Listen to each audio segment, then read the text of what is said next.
Hola, hola, ¿qué tal amigos? Mi nombre es Emilio Acosta, soy miembro de Venezuela Provincial.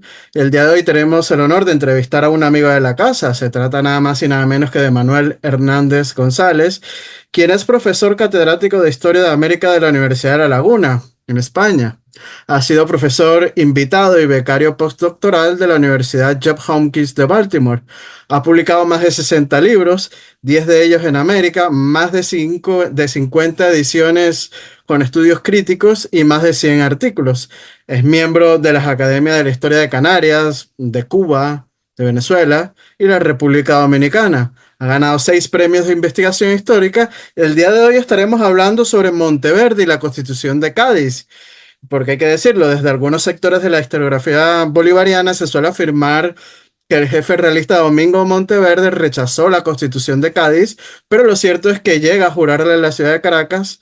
Posteriormente, debido al estado de guerra imperante en Venezuela, llega a suspenderse parcialmente en favor de la ley marcial, hecho muy criticado por algunos historiadores venezolanos, llegando incluso a crear una leyenda negra en torno a la figura de Monteverde. Así que sin más, bienvenido una vez más a su casa, don Manuel, a Venezuela Provincial. Hola, buenas. Bueno, es un gustazo tenerlo una vez más en Venezuela Provincial, don Manuel. Pero bueno, la primera pregunta no podía ser otra, sino la afirmación de que es totalmente falso que Monteverde haya rechazado la Constitución de Cádiz. Literalmente hace una proclamación de la Constitución y una jura al rey Fernando VII en Caracas el 29 de noviembre de 1812. De hecho, don Manuel manda acuñar unas medallas conmemorativas por el acto y las reparte al pueblo, como era pues la costumbre en estos actos. Se le dice coloquialmente a la medalla la Jura de Monteverde. La medalla lleva el rostro de Fernando VII y el anverso el escudo de Caracas con el nombre de Monteverde y la designación oficial de la ciudad, que es Santiago de León de Caracas. Solamente 15 ejemplares de esta pieza pues sobreviven hoy en día. Incluso, don Manuel, se llega a afirmar que en el acto de proclamación el mismo Monteverde fue el encargado de llevar el estandarte real bueno, con su permiso, me gustaría citar a la historiadora María Castro Pirela, que en su obra La nueva simbología en Venezuela, a través de actos de jura, festividades y músicas a principios del siglo XIX, hace una descripción de esta jura de la Constitución de Cádiz. Voy a citarla brevemente, abro comillas. La Plaza Mayor con el retrato de Fernando VII y un epígrafe que señalaba su esplendor, la fidelidad de sus vasallos y el amor que su pueblo le profesaba. Se encontraba decorada con palmas y ramos para tan importante acontecimiento. El centro estaba cubierto con alfombras y damasco rojo. Al frente y a los lados se hallaban inscripciones que exaltaban la majestuosidad y grandeza del régimen monárquico. Esta exaltación iconográfica de Fernando VII muestra el uso de un símbolo eminentemente político con el que se quiere imponer la institucionalidad monárquica al parecer de los liberales de turno, no irreconciliable con el mensaje constitucional. De lo que se trata, señala Reyero en 2010, es de significar a Fernando VII como el promotor y responsable de sancionar y promulgar la nueva ley. De igual manera, para ratificar el poder monárquico, en las esquinas norte y sur y este de la Plaza Mayor se encontraba el batallón de voluntarios de Fernando VII uniformados y apertrechados, mientras que en la esquina oeste dos cañones que apuntaban hacia el escenario, donde Monteverde clavó ante toda la multitud: soldados de las Españas, vais a oír la constitución política de la monarquía española, hecha por la felicidad común por las Cortes Generales y Extraordinarias del Reino. Atended. Esto lo documenta la Gaceta de Caracas de 1812.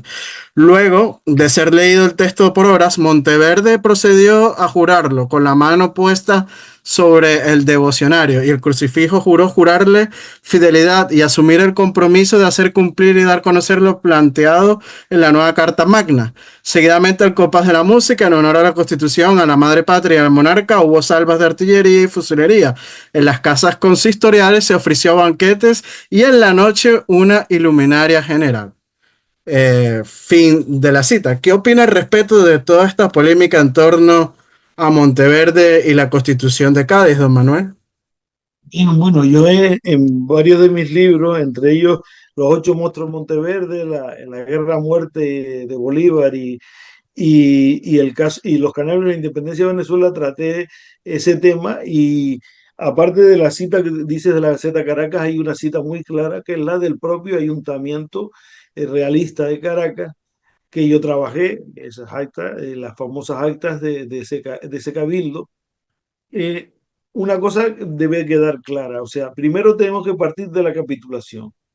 Eh, eh, y, Monteverde había firmado la capitulación con Miranda y tuvo una serie de personajes, curiosamente muy vinculados todos ellos, Fermín Paúl, el Marqués de Casaleón, etcétera, y firmaron una capitulación en que se hacía, en primer lugar, tabla rasa de todo lo que había pasado en la Primera República y, digamos, se concedía el perdón. Pero evidentemente Monteverde después utilizó lo que él llamó el derecho de conquista y la situación especial grave de la política en Venezuela. Él, hay que partir de una primera premisa. Monteverde se autoproclamó capitán general porque las Cortes de Cádiz habían proclamado al cubano Fernando de Millares, que era gobernador de Maracaibo, el capitán general. Pero él necesitaba la legalidad. Primero se partía como se ve en el mismo proceso del debate sobre había que jurar dos cosas, porque no se había jurado antes, porque Venezuela estaba bajo la Primera República, que es jurar al rey Fernando VII y en segundo lugar jurar la Constitución, esos dos hechos. Pero el primer problema que tenía Monteverde era la legitimidad de su autoproclamación como capitán general. Para eso él recurrió a las Cortes de Cádiz y las Cortes de Cádiz fallaron. Curiosamente lo defendió un pariente suyo que era un diputado por Canarias, Fernando Llarena, diputado por La Palma, aunque él era tinerfeño.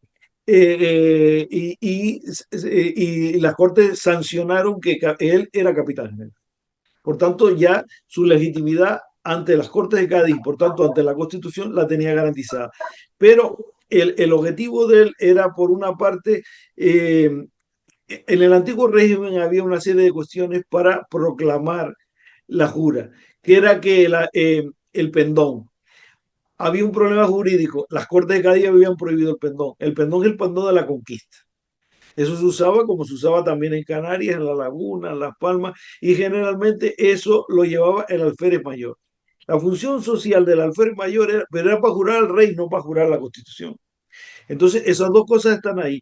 Pero el Cabildo de Caracas quería que se hiciera conforme a la ley y tener protagonismo ellos y que el alférez llevara el pendón. Entonces, después de la jura se pasara a a la proclamación de la Constitución, que son dos ceremonias distintas. La discusión fundamental que se dio entre el Cabildo de Caracas, como dicen las actas, y el Monteverde, era que quién tenía el protagonismo. Y evidentemente el Cabildo de Caracas quería el protagonismo y Monteverde quería el protagonismo. La solución final que se va a dar es, primero, se le respeta el papel del Cabildo de Caracas, pero el protagonismo final decisivo de la proclamación, tanto de la jura del rey como de la proclamación de la Corte de Cádiz, estamos en Monteverde. Y el argumento de Monteverde es que estamos en una situación militar y por tanto no lo político es lo importante, sino lo militar. Estamos en una situación excepcional y entonces el capitán general es donde había capitán general, y que era el caso de Caracas también, y donde había como una especie de doble acuerdo de doble protagonismo. Ahora está claro que Monteverde quería el mayor protagonismo y entonces la solución es militar. Pero evidentemente la discusión no era tanto si Monteverde firmaba o no la Constitución, sino quién tenía el protagonismo. Y ahí está la disputa entre el Cabildo de Caracas y él. Y finalmente la solución es que, en primer lugar, en la jura lleva el pendón el alférez mayor del Ayuntamiento de Caracas y finalmente se lo da a Monteverde. Monteverde, por tanto, proclama a Fernando VII como el rey de Venezuela.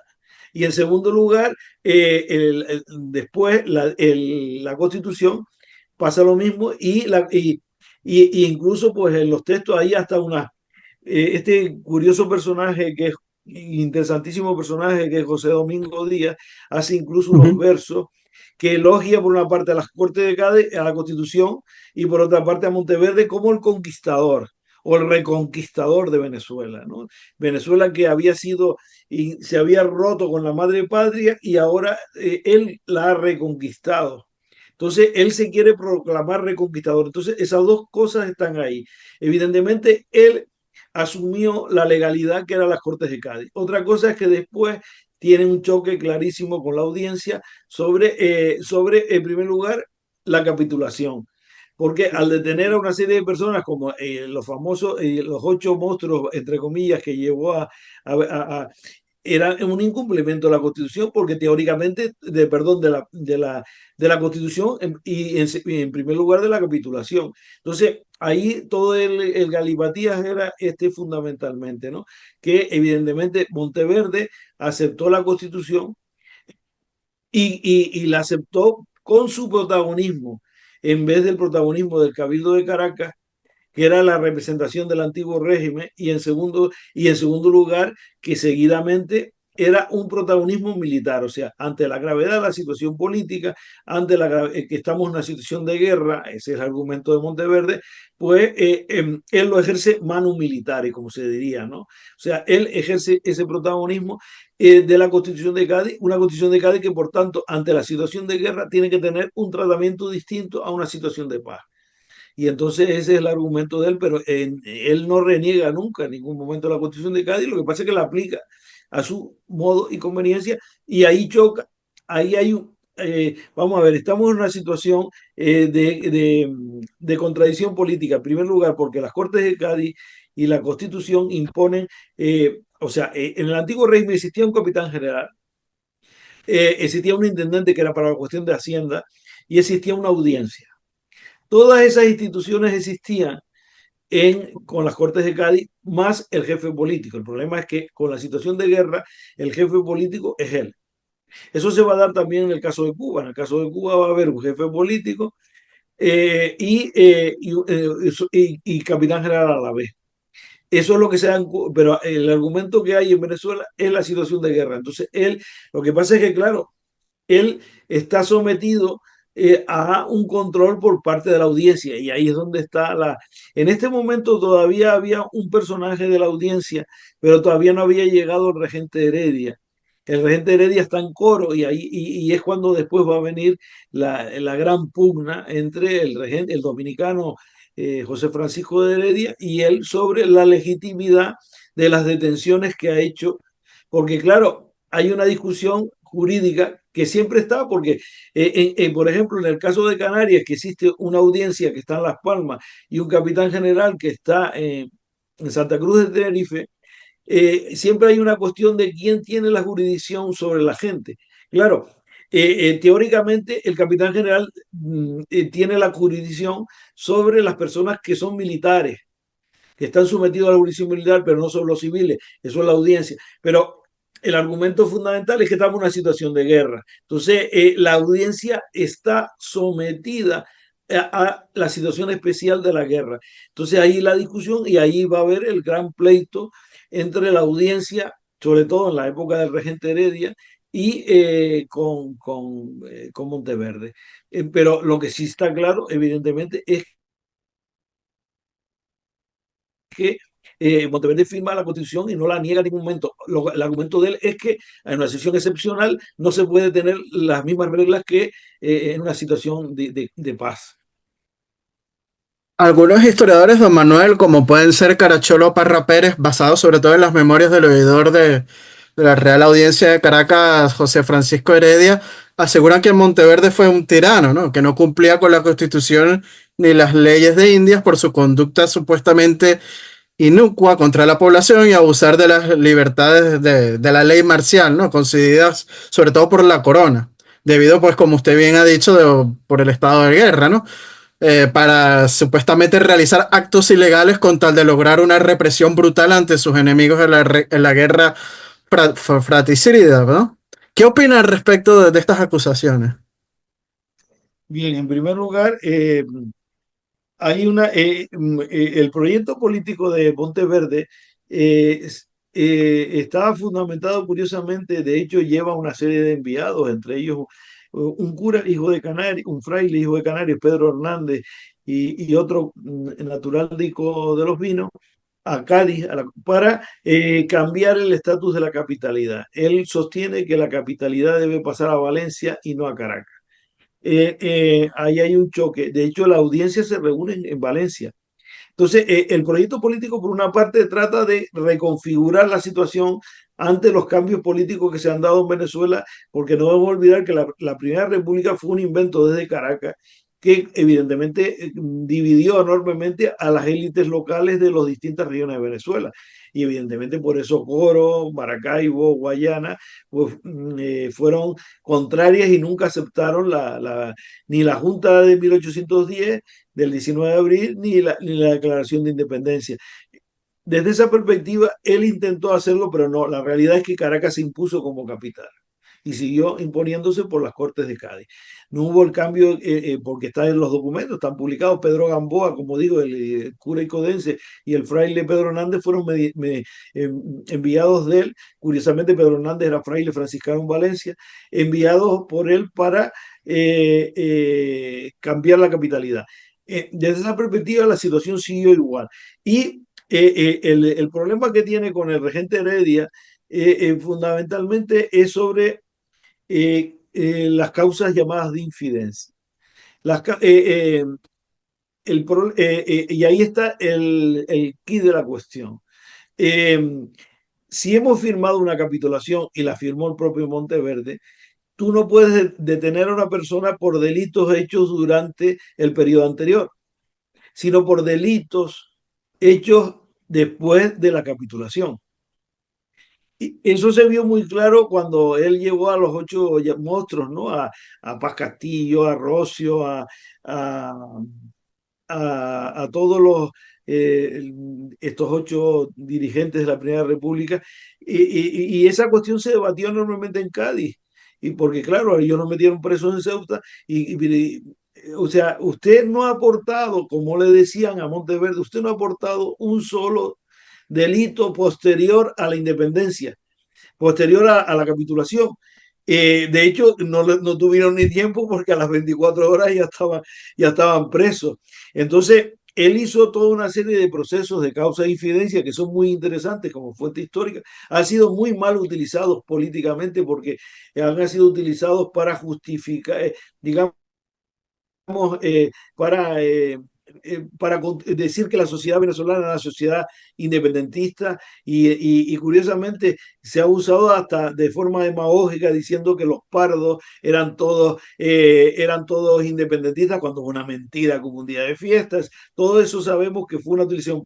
Y la prueba es que las causas de infidencia, que son un documento, una fuente histórica indiscutible, Regente Heredia dice, los declaró todos en libertad porque a todos esos que estaban de causa de infidencia, que estaban en Venezuela, porque ningún delito que se ha aportado son delitos posteriores a la capitulación. Y por eso ahí la solución final que da la audiencia en ese debate sobre, vamos a decir, la ley marcial, es que sí, la ley marcial está vigente, pero a posteriori de la capitulación, no por delitos hechos durante la Junta Suprema ni contra la Primera República.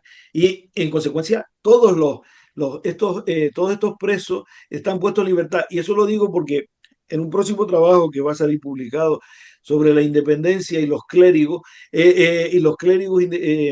Monteverde solo llevó a estos ocho dirigentes y nada más a España.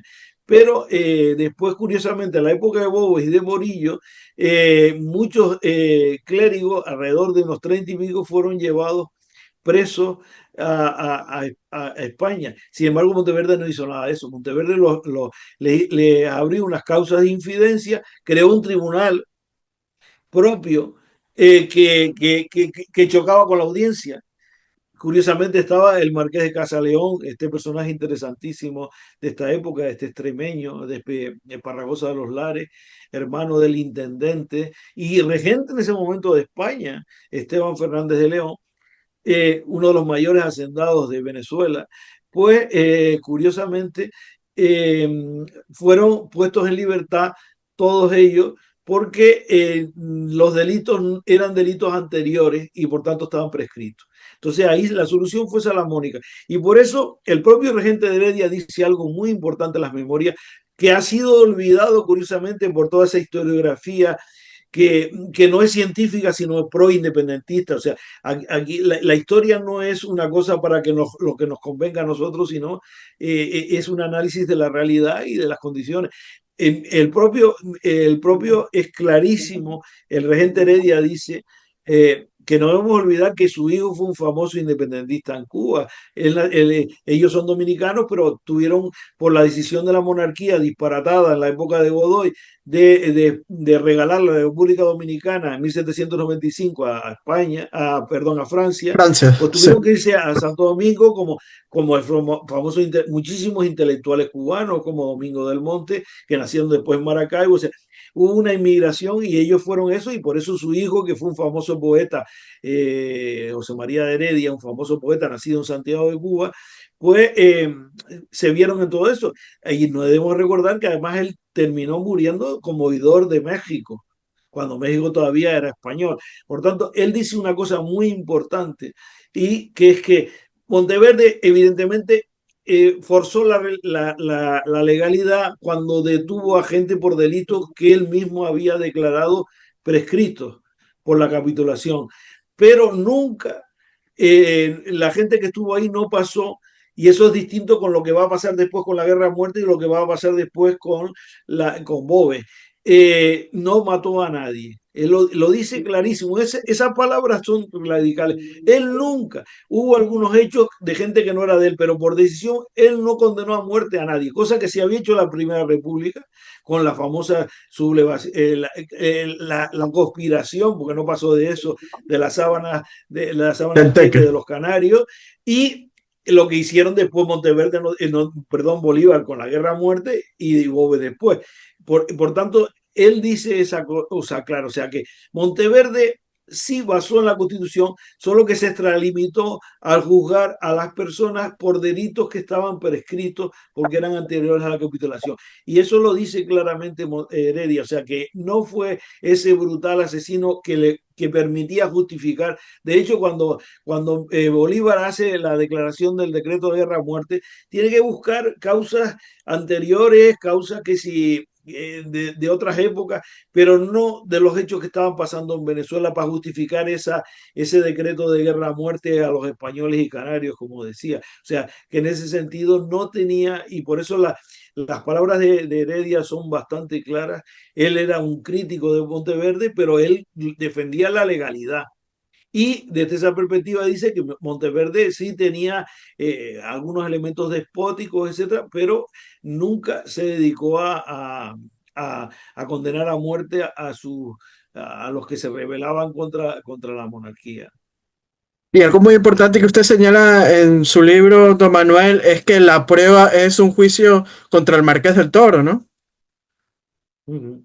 Sí, aunque ese es posterior, sí, claro. El juicio es muy curioso porque el Marqués del Toro era intendente de Venezuela, era la víspera, era todavía la Gran Colombia antes de 1830, y él era el todopoderoso gobernador, intendente de Venezuela, y entonces hace un, un, un canario que era entonces pastor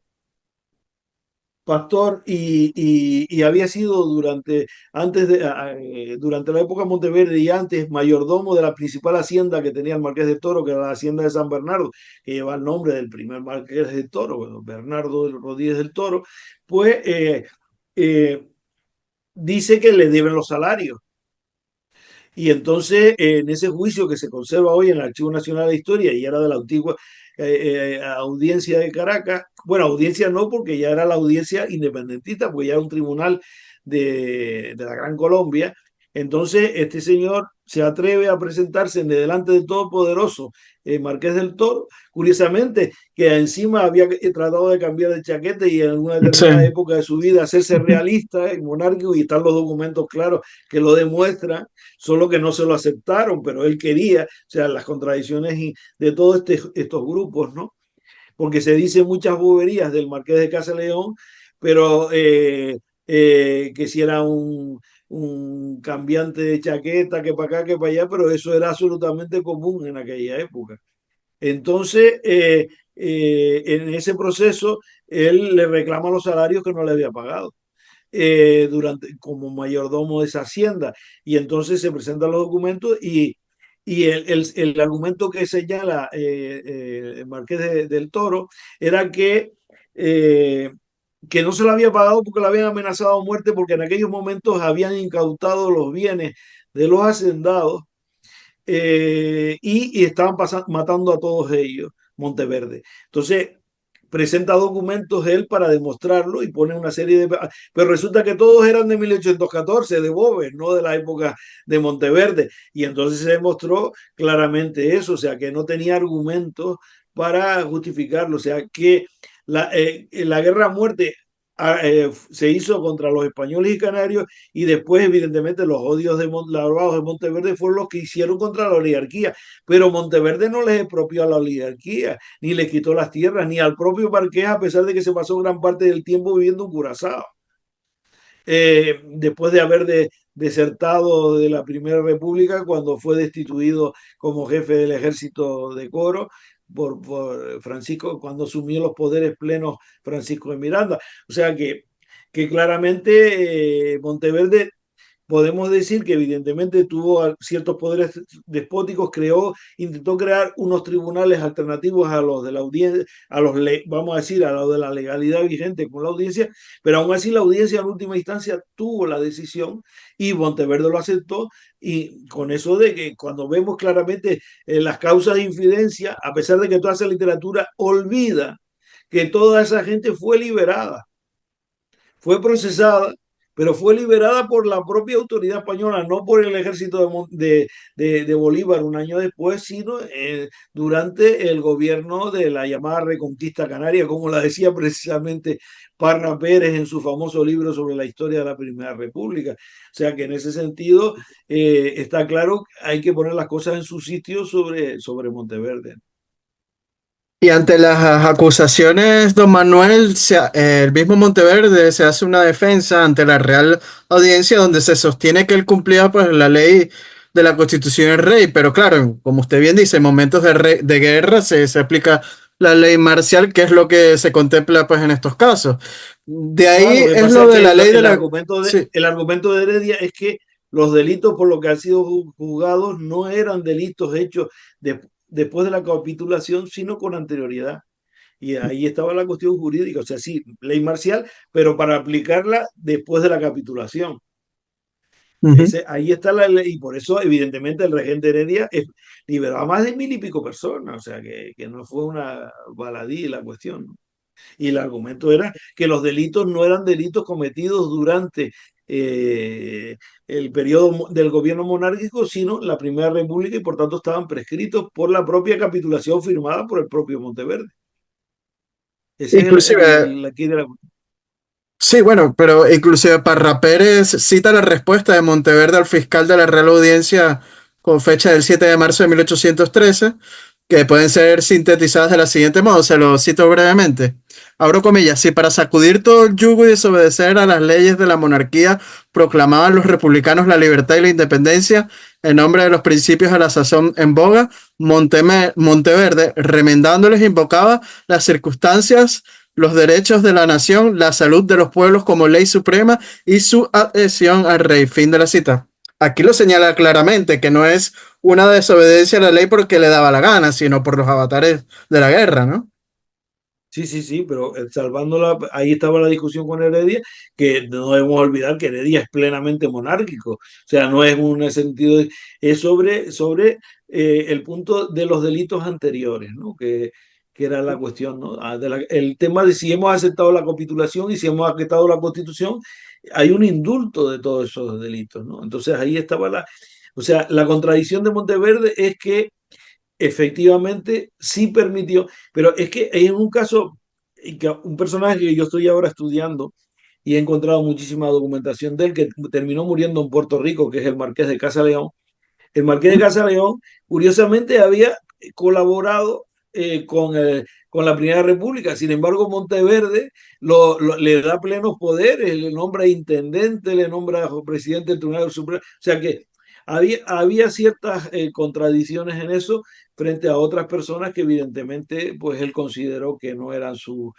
eh, de hecho, después fue procesado como causa de infidencia en Madrid, pero después fue indultado. Bueno, una trayectoria bastante increíble la de este personaje, Marqués de Castillejon, pero Monteverde siempre lo defendió, a pesar de que fuera acusado por otros sectores. Murillo lo llevó preso Ujú. a ser juzgado después, pero Monteverde, sin embargo, le dio pleno poder. En ese sentido, pues claro, hay que verlo en las circunstancias de la época, las contradicciones sociales que hay ahí, y claro, como el famoso caso de Bolívar y las relaciones familiares con Monteverde, claro, cosa que la historiografía esta trata de olvidar, que Domingo Monteverde era primo de José Félix Rivas y que tres hermanas de la madre de Bolívar estaban casadas con tres Rivas y que esos tres Rivas pudieron salir junto con Bolívar con pasaporte por parte de Monteverde. Eso es evidente, ¿no? O sea que evidentemente estamos en unas circunstancias muy peculiares, en una sociedad que está en una auténtica guerra civil, porque al fin y al cabo todo este proceso que va a durar casi más de una década, es un proceso de guerra, de auténtica guerra civil y de odios sociales y de tensiones, y todo eso da un puzzle muy complejo que no se puede simplificar en todos estos procesos, ¿no? Hay que verlo en su realidad, ¿no? Y por eso las barbaridades de Bolívar con la guerra a muerte trajo evidentemente la eclosión después de Boves, y todos sabemos que las barbaridades que se hicieron hasta con el conde de la Granja, personas que eran claramente Ujú. realistas y tal, porque claro, ahí hay odios sociales que están Sí. claros y que eso todo está ahí en toda su Sí. crudeza, ¿no? Sí, pero algo muy importante que usted citaba anteriormente, don Manuel, es que como Domingo de Monteverde tuvo la suerte posteriormente de ganarse el reconocimiento de las mismas Cortes de Cádiz como máxima autoridad de Venezuela frente al colapso, sobre todo de las jerarquías realistas. Por eso es que es Mm. ridículo afirmar que estuvo en contra de la Constitución, y menos en estos años donde Fernando VII estaba preso y la Constitución tenía un amplio apoyo popular. Otra cosa ya es posteriormente en 1814 cuando regresa Fernando VII a España y para los conservadores ya no hace falta la Constitución y se deroga como señalan muy bien en el manifiesto de los persas. Nada que ver con la situación que se vivirá en 1820 con el trienio liberal donde los realistas pues se dividen en favor o en contra de la Constitución, y en este lapso de tiempo que nos referimos, que es de 1812 al 14, es ampliamente aceptada, por lo que es estúpido pensar que Monteverde como un enemigo, ¿no?, de la Constitución. Claro. Es como otro personaje que ha sido visto mal en esta época, que es Llamosas, el cura. El famoso clérigo que escribió aquellas cosas sobre calabozo eh, eh, Sí, eh, que yo me he era... encontrado, documentación de él que, sin embargo, él enormemente indulgente. Por ejemplo, con el caso de los clérigos y todo demás, habla a favor de muchos de ellos que habían sido llevados presos a España, ¿no? O sea que en ese sentido las cosas no son tan así como muchas veces se pintan, ¿no? Por versiones vamos a decir así, que son más patrióticas, vamos a decir entre comillas, que históricas, ¿no? Todo este proceso es como decir en Argentina, dice, la guerra de independencia, ¿independencia de quién? Si no hubo un solo soldado español ahí, lo que hubo una guerra civil entre argentinos, bueno, entre lo que era el virreinato del Río de la Plata, porque cuando el 25 de mayo de 1810 el Cabildo de Buenos Aires toma el poder y dice, no, ustedes, como pasa igual exactamente en la capitanía de Venezuela, ustedes, vuestra legalidad viene de España, ustedes han roto con España, ¿qué legalidad van a tener nueva? No, porque ustedes son la capital del virreinato del Río de la Plata por una decisión de Galvez. Y los territorios que están ahí no van a estar sometidos solo cuando ha desaparecido el manto protector de la monarquía. Entonces, lo mismo pasa en Caracas. O sea, por eso digo que todas esas cuestiones son realmente lo que hay ahí en Venezuela, salvo el paréntesis de los soldados profesionales que no solo vienen a Venezuela, sino también a Colombia, de Morillo, realmente es una guerra dentro de los venezolanos, lo que hay ahí. O sea, igual que en Argentina por mucho guerra de independencia, ¿independencia de quién? Si no había ejército español ninguno. No es la guerra de Cuba que mandaban los soldados, las guarniciones desde España a luchar contra los independentistas cubanos. En las guerras de la independencia continental, es como decir, eh, en México, el líder de la independencia mexicana era el jefe del ejército español, Turbide, sí. Agustín de Iturbide. O sea, ¿qué más quiere? O sea, que las cosas no son tan simples ni tan sencillas. Es una guerra civil, es una guerra social con todos sus aditamentos que hay ahí. Por eso, curiosamente, en México nunca han fundado como héroe de la patria a Agustín de Iturbide, aunque fue el que declaró la independencia. Sin embargo, crean a gente que justamente lo asesinó de Iturbide, como Morelos son los padres de la patria, paradójicamente. O sea, claro, pero es que se quiere construir una de eso con Carlos Gaudillo. Todavía en Perú y Bolivia no hay ningún héroe de la patria, porque todos los héroes de la patria los ejércitos de Bolívar y Antonio José de Sucre, pero no los propios peruanos ni bolivianos. Es más, los peruanos rompieron con Bolívar una vez que se consiguió la independencia y todos ellos eran antiguos monárquicos. Y lo más curioso, don Manuel, como hemos dicho antes, es que el mismo Monteverde es quien promulga la Constitución de Cádiz y deroga, curiosamente, la Constitución Federal de 1811, que es republicana.